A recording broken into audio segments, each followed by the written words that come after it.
C'était maintenant la veille de la fête de Pâques. Jésus savait que l'heure était venue pour lui de quitter ce monde et rejoindre le Père.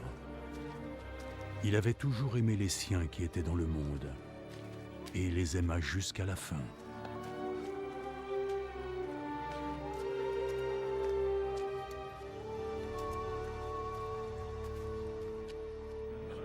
Jésus et ses disciples étaient en train de dîner. Le diable avait déjà fait germer dans le cœur de Judas, fils de Simon Iscariote, le dessein de trahir Jésus. Jésus savait que le Père lui avait transmis tout son pouvoir. Il savait qu'il était venu de Dieu et qu'il retournerait à Dieu.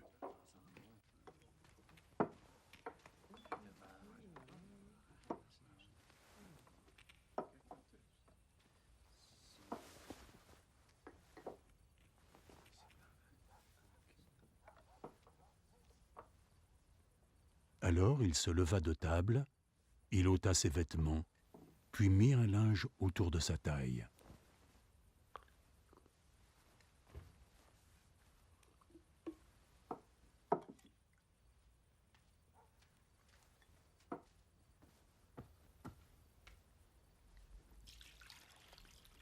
Ensuite, il versa de l'eau dans une bassine et commença à laver les pieds de ses disciples, puis à les essuyer avec le linge dont il était saint.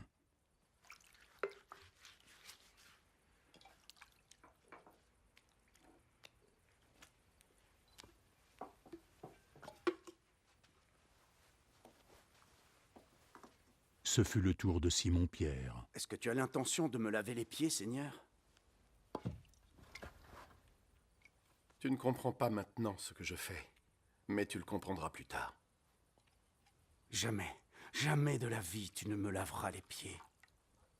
Si je ne te lave pas les pieds, tu ne recevras aucune part de moi. Seigneur, dans ce cas, ne me lave pas que les pieds, mais aussi les mains et la tête. Ceux qui ont pris un bain sont complètement propres, et ils n'ont plus besoin de se laver, mis à part les pieds. Vous êtes tous propres.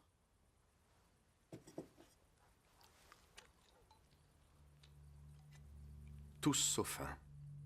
Jésus savait déjà qui allait le trahir. C'est pourquoi il dit « Vous êtes tous propres, sauf un ».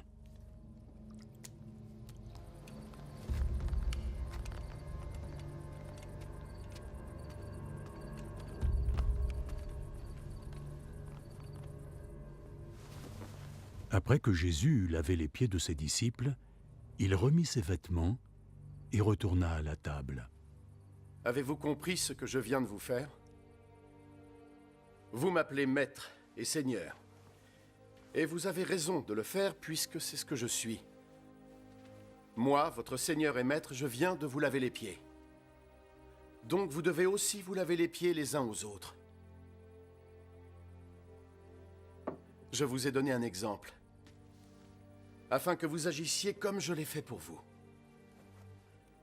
En vérité, je vous le dis, un serviteur n'est pas plus grand que son maître, et un messager pas plus grand que celui qui l'a envoyé. Maintenant que vous savez cela, vous serez heureux de mettre cette vérité en pratique.